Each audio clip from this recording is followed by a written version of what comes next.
Hello, good morning, friends. Another Sunday has dawned. It is very sunny outside, and creativity is knocking at the door.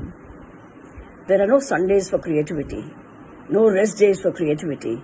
It is always on its toes, ready to strike you at any moment. So, I am back with some more ideas on Sunday Sips of Kehwa on behalf of Kashmir Pen and Mushtaq Bala.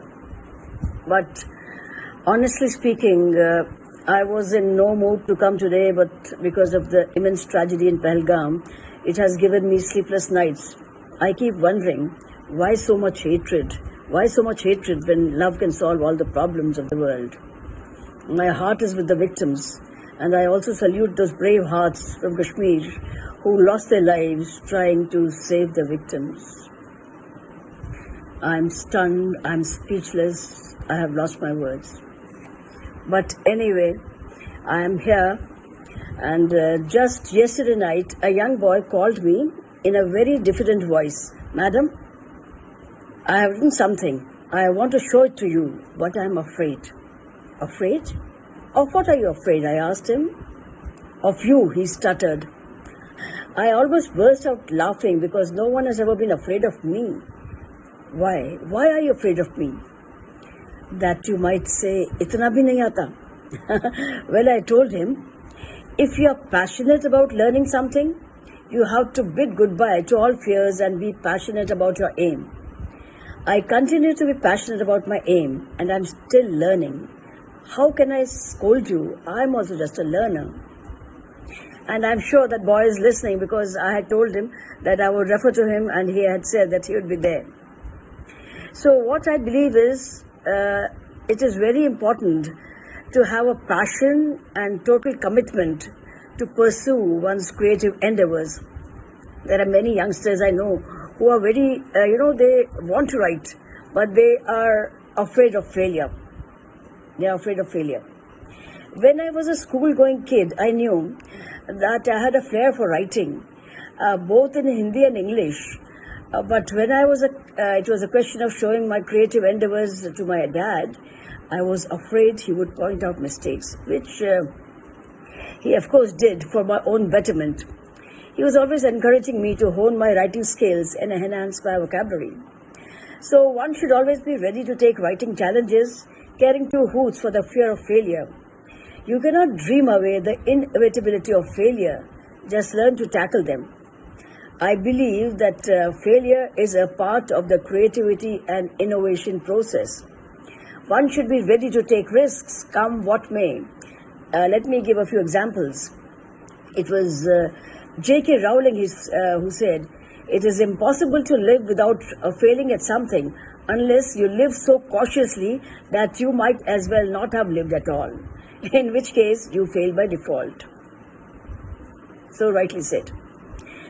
And through the following words of Michael Jordan, we can learn lessons in resilience and a never-say-die attitude. I have missed more than 9,000 shots in my career.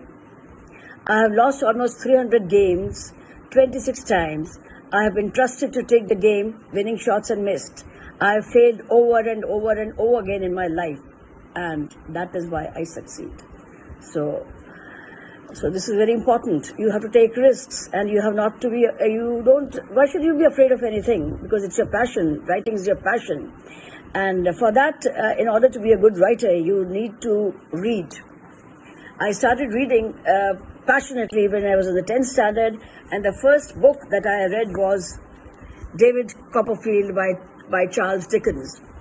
And this is my favorite topic for all times, reading. You can never become a good writer unless you read. So have you read the classics? Have you read Dickens? Have you read Hardy? Have you read David Copperfield? So allow me to read just one paragraph, the beginning paragraph from this classic, my all-time favorite, which is full of memorable characters which are kind, cruel, grotesque, Mr. Micawber, Uriah Heep, and others. And Charles Dickens also says that this is one of my books I like the best, and it is also my favorite book. So just one paragraph to trigger your curiosity. You should read this book. David Copperfield, Chapter 1, I am born. Whether I shall turn out to be the hero of my own life or whether that station will be held by anybody else, these pages must show. To begin my life with the beginning of my life, I record that I was born, as I have been informed and believe, on a Friday at 12 o'clock at night. It was remarked that the clock began to strike and I began to cry simultaneously. In consideration of the day and hour of my birth, it was declared by the nurse and by some sage women in the neighborhood who had taken a lively interest in me several months before there was any possibility of our becoming personally acquainted. First, that I was destined to be unlucky in life, and secondly, that I was privileged to see ghosts and spirits, both these gifts inevitably attaching, as I believed, to all unlucky infants of either gender born towards the small hours on a Friday night. So I stop here and I say toodaloo to you till we meet again. And so start reading this book if you have not read it, and thank you so much.